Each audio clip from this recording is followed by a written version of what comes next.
Olá pessoal, hoje a gente vai falar um pouquinho a respeito de enxaqueca. Enxaqueca é muito comum aqui na minha clínica, talvez seja a queixa mais comum, a prevalência é alta e eu fiz uma revisão recentemente, uma revisão do Dr. Stephen Silberstein, que é da Universidade Thomas Jefferson nos Estados Unidos, que é uma das principais autoridades de enxaqueca no mundo.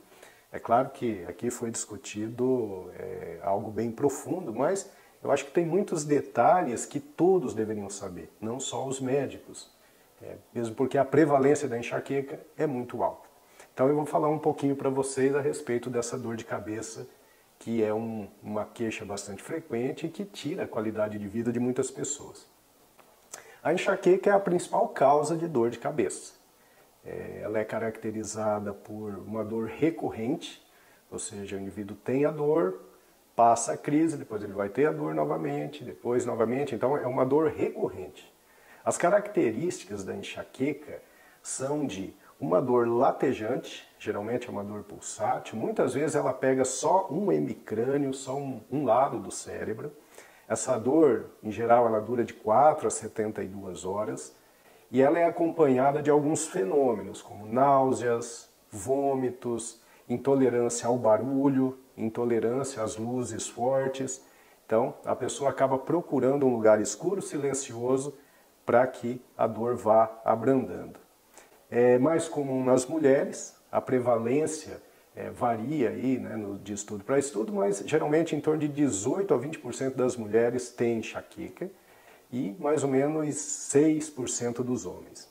A enxaqueca na mulher tem muito a ver com a oscilação hormonal, então muitas vezes a dor é exacerbada perto do período menstrual.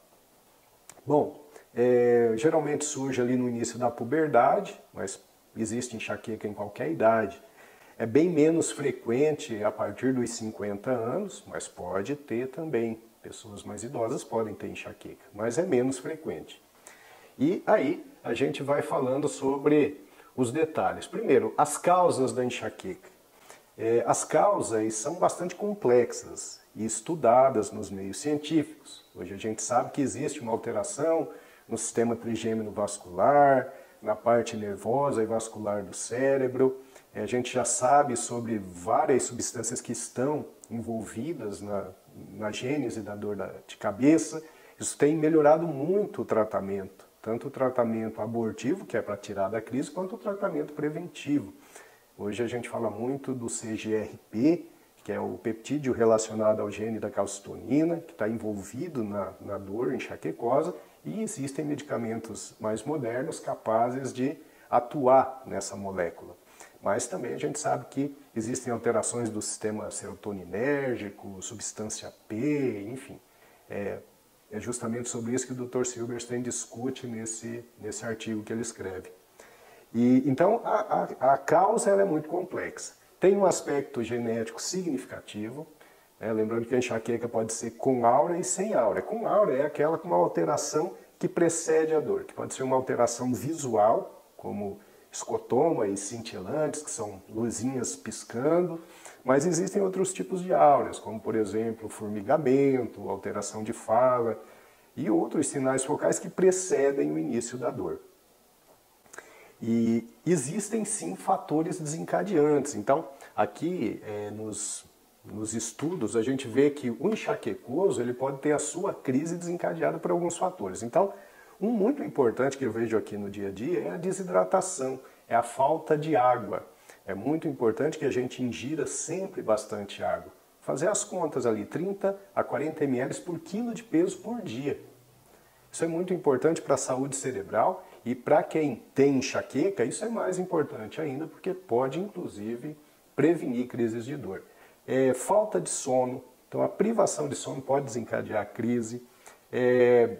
Alguns alimentos, isso varia de pessoa para pessoa, o vinho tinto pode desencadear crise, jejum prolongado pode desencadear crise, estimulação excessiva dos sentidos, né, como barulho excessivo ou então luzes em excesso, para o enxaquecoso pode desencadear crise, o estresse emocional também.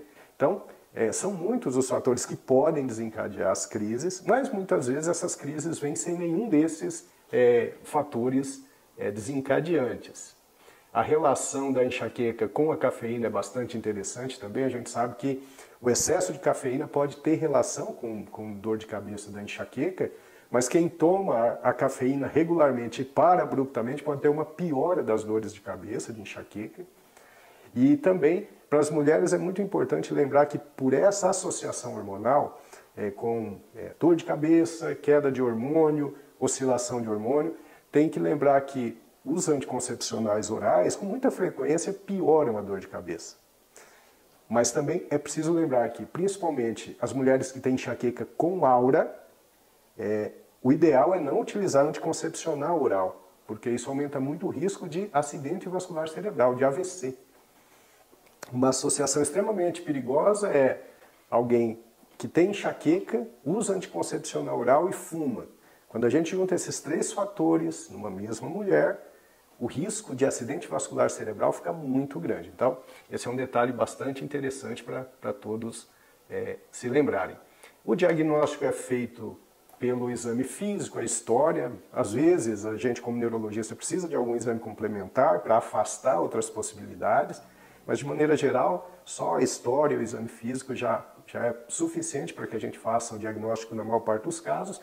E o tratamento vai depender muito dos detalhes clínicos, né? A gente tem os remédios para tirar da crise, que são os analgésicos comuns, os anti-inflamatórios não hormonais, aí nós temos os triptanos, que são muito interessantes, e agora chegando mais remédios novos aí para tirar da crise, os chamados gepantes, enfim.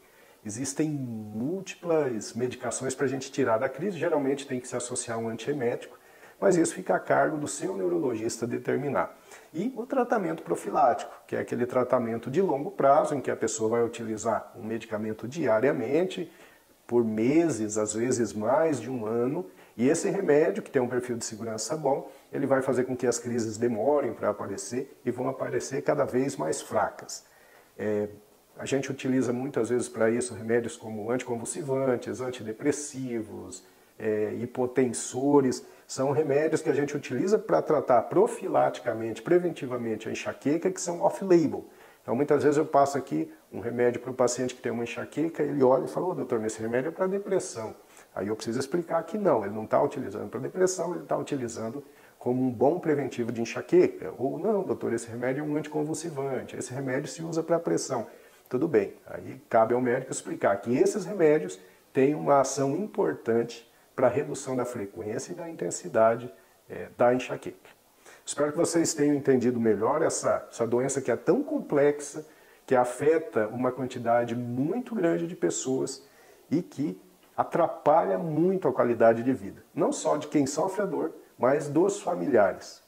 Muito obrigado.